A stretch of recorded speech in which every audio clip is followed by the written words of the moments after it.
Hello' মৰমৰ ছাত্ৰ ছাত্ৰীসকল, আজি মই তোমালোকৰ অহা মেট্ৰিক পৰীক্ষাৰ কাৰণে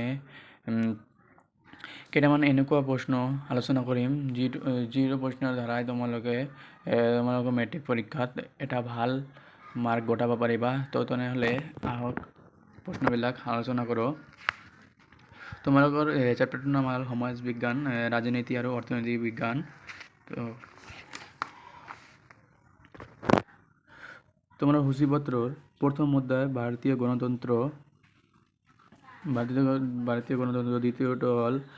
দ্বিতীয় অধ্যায় আন্তৰ্জাতিক সংস্থা, ৰাষ্ট্ৰসংঘ আৰু অন্যান্য। তো আহক এইবিলাক আলোচনা কৰোঁ। প্ৰথম খণ্ড হয় ৰাজনৈতিক বিজ্ঞান আৰু দ্বিতীয় খণ্ড হয় অৰ্থনৈতিক বিজ্ঞান, যিটো ইকনমিক্স বুলি কওঁ। তো প্ৰথম চেপ্টাৰৰ পৰা তোমালোকৰ এটা বোৰ্ড প্ৰশ্ন আহে আৰু বাকীবিলাক MCQ আহে। আৰু দ্বিতীয় অধ্যায়ৰ পৰা তোমালোকৰ MCQ বেছি অহা দেখা যায়। তো তেনেহ'লে আৰম্ভ কৰোঁ, প্ৰশ্নবিলাক লৈ আগবাঢ়ি যাওঁ। এইবিলাক যিবিলাক আণ্ডাৰলাইন কৰা আছে এইবিলাক তোমালোকে ভালকৈ চাবা। এইবিলাক চোনবিলাক তোমাৰ MCQ আকাৰত অহা দেখা যায়।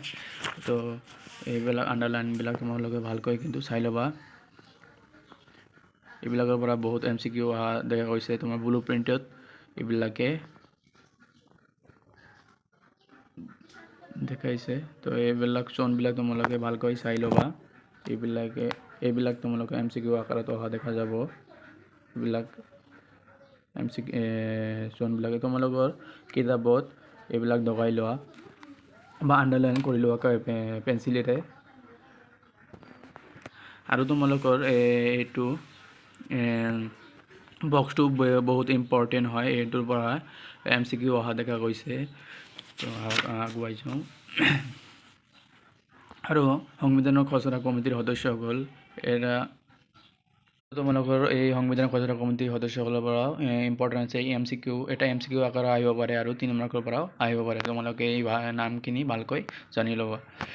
আৰু এইখিনি যিবিলাক আণ্ডাৰলাইন কৰি দিছোঁ এইখিনিৰ পৰা তোমালোকে ভালকৈ পঢ়ি ল'বা। এই চোনবিলাক কিন্তু তোমালোকে MCQ আকাৰত আহিব পাৰে, তোমালোকে ভালকৈ চাই ল'বা। আৰু আছে যে এইটোৰ পৰা এনেকুৱা এটা প্ৰশ্ন হ'ব পাৰে, তোমালোকে চাই যোৱা যে ভাৰতবৰ্ষ এখন সাৰ্বভৌমত্ব ৰাষ্ট্ৰ, সাৰ্বভৌমত্ব হৈছে ৰাষ্ট্ৰৰ সৰ্বোচ্চ ক্ষমতা। এনেকৈ উঠাই দি ক'ব যে এইটো কোনটো প্ৰস্তাৱনা হয়, মানে কোনটো পইণ্ট হয় যে সাৰ্বভৌমত্ব, সমাজবাদী, ধৰ্মনিৰপেক্ষ কোনটো হয়, তোমালোকে টিক কৰা। এনেকৈ দিব পাৰে, তোমালোকে এই পইণ্টবিলাক ভালকৈ চাই ল'বা। আৰু ইয়াত আছে আৰু অতিকৈ এটা গুৰুত্বপূৰ্ণ মানে ভেৰি ভেৰি ইম্পৰ্টেণ্ট কুৱেশ্যন হৈছে 3 মাৰ্কৰ পৰা তোমালোকে আহিব, যিটো তোমালোকে ইয়াত 3 মাৰ্ক এটা ব্লু প্ৰিণ্টত দিয়া আছে। তো নেহৰুৱে উল্লেখ কৰা উদ্দেশ্য সম্পৰ্কিত প্ৰস্তাৱৰ মূল বিষয়সমূহ এনেধৰণৰ। তোমালোকে কিন্তু 4টা পঢ়ি ল'বা। মই ভালকৈ দগাই দি আছোঁ, মানে আণ্ডাৰলাইন কৰি দিয়া হৈছে। তোমালোকে কিন্তু এইবিলাক সৰু সৰু হয়, তোমালোকে 2বাৰ 3বাৰ পঢ়িলে কিন্তু হৈ যাব। তোমালোকে এইবিলাক কিন্তু নাপাহৰিবা পঢ়িবলৈ।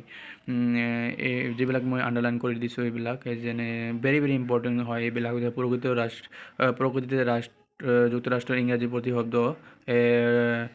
ফেডাৰেশ্যনটো লেটিন শব্দৰ পৰা আহিছে। ফেডাৰেশ্যন শব্দ কোনটো শব্দৰ পৰা আহিছে, এনেকৈ প্ৰশ্নটো হ'ব পাৰে। তো তোমালোকে লেটিন শব্দ তোমালোকে এইবিলাক জানি ল'বা। এইপিনেও আণ্ডাৰলাইন কৰা আছে, তোমালোকে ভালকৈ পঢ়ি ল'বা। এইপিনেও মই পেঞ্চিলেৰে আণ্ডাৰলাইন কৰি দিছোঁ। এইবিলাক কিন্তু অতিকৈ গুৰুত্বপূৰ্ণ হয়, তোমালোকে কিন্তু চাই ল'বা। তো এইবিলাক যিবিলাক চোনবিলাক আছে, এইবিলাক চোনবিলাককৈ অতিকৈ এটা বহীত লিখি লৈ তোমালোকে MCQ আকাৰত পঢ়ি ল'বা। তো আহক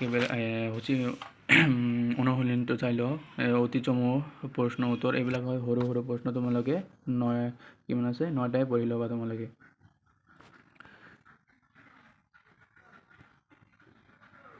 ভালকৈ দেখুৱাই দি আছোঁ। আৰু চমু উত্তৰ প্ৰশ্ন মানে 2 মাৰ্ক এইটো কিন্তু প্ৰিলিমিনাৰীত অহা দেখা গৈছে। এইটো ভেৰি ভেৰি ইম্পৰ্টেণ্ট হয়। তোমালোকে সাৰ্বভৌমত্ব মানে কি বুজায় এইটোতো কিন্তু পঢ়ি ল'বা।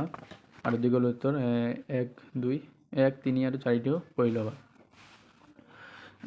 2 নম্বৰ চেপ্টাৰ আন্তৰ্জাতিক সংস্থা, ৰাষ্ট্ৰসংঘ আৰু অন্যান্য।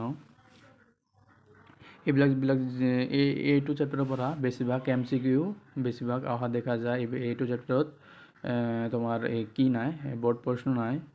তোমালোকে MCQ অতিকৈ গুৰুত্ব দিয়া হৈছে তোমালোকে সেইকাৰণে তোমালোকে এই পাৰ্টটো বাৰে ৰিভাইজ দিবা আৰু মই ইয়াত ইম্পৰ্টেণ্ট দিব পৰা নাই কাৰণ কোনটো দিয়ে নাজানো এইবিলাক চনৰ পৰাই দিব তোমালোকে এনেকুৱা কৰিবা মানে এইবিলাক বাৰে পঢ়ি থাকিবা এনেকুৱা এইটো আছে যে ভেৰি ইম্পৰ্টেণ্ট হয় ৰাষ্ট্ৰসংঘ উদ্দেশ্যসমূহ এটা উদ্দেশ্য দিব পাৰে ক'ব পাৰে আৰু এটা MCQ ৰাষ্ট্ৰসংঘৰ উদ্দেশ্য ক'ব এনেকৈ প্ৰশ্ন দিব যে ৰাষ্ট্ৰসংঘৰ উদ্দেশ্য এই তলৰ কোনটো হয় এটা পইণ্ট তুলি দিব তোমালোকে সেইটোৱে শুদ্ধ হ'ব সেইটোৱে তোমালোকে দি কৰি ল'বা ঠিক একেদৰে এইবিলাক পঢ়ি ল'বা আৰু চনবিলাক তোমালোকে ভালকৈ চাই ল'বা মই দেখুৱাই দি আছোঁ ভালকৈ এইটো হয় সচিবালয় এইটো ভেৰি ইম্পৰ্টেণ্ট হয় এইটোৰ পৰাই এটা MCQটো বনাবা 100% আছে তোমালোকে এইটো 5বাৰ কমচে কম 10বাৰ পঢ়ি ল'বা আৰু মই যিখিনি বক্স বনাইছোঁ এইটোৰ পৰা এটা MCQ 100% চিয়'ৰ আহিব তোমালোকে পৰীক্ষাত পিছদিনাই ক'বা যে এইটোৰ পৰা এটা আহিছেই এটা কি দুটাও আহিব পাৰে এইটোৰ পৰা তো চাই ল'বা যিবিলাক আণ্ডাৰলাইন কৰি দিছোঁ সেইটোৱে তোমালোকে চাই ল'বা আৰু এই বক্সটো ভালকৈ চাই ল'বা এই বক্সটোৰ পৰা ক'ব যে মুখ্য কাৰ্যালয় ক'ত যে জাতিসমূহৰ সংঘ মুখ্য কাৰ্যালয় ক'ত এনেকৈ দিব লণ্ডনত এনেকৈ তোমালোকে পঢ়ি ল'বা বক্সটো ভালকৈ পঢ়ি ল'বা তোমালোকৰ কিতাপটো আছে কিতাপৰ পৰা তোমালোকে ভালকৈ পঢ়ি ল'বা আৰু মূল কথাখিনিও ভালকৈ পঢ়ি ল'বা আৰু অনুশীলন এই 6টা প্ৰশ্ন আছে 1 মাৰ্কীয় হয় এইবিলাক তোমালোকে ভালকৈ চাই ল'বা দীঘল প্ৰশ্ন উত্তৰ চাব নালাগে যিটো দীঘল প্ৰশ্ন নাহে তো ইতিমধ্যে তোমালোকে কি হ'ল সেই কৰা হ'ল প্ৰথম খণ্ডটো আৰু দ্বিতীয় খণ্ডটো মই অহা ভিডিঅ'ত ইকনমিক্সটো মই অহা ভিডিঅ'ত মই দি দিম অহাকালি মই দি দিম আজি চেষ্টা কৰিম দিবলৈ তো থেংক ইউ চেনেলটো নতুন হ'লে চেনেলটো ছাবস্ক্ৰাইব কৰি ল'বা এইখিনি আছিল ইম্পৰ্টেণ্ট তোমালোকে এইখিনি পঢ়ে তোমালোকে এটা ভাল মাৰ্ক গটাব পাৰিবা প্ৰায় 70 ইয়াৰ পৰা 70% তোমালোকে গটাব পাৰিবা তো থেংক ইউ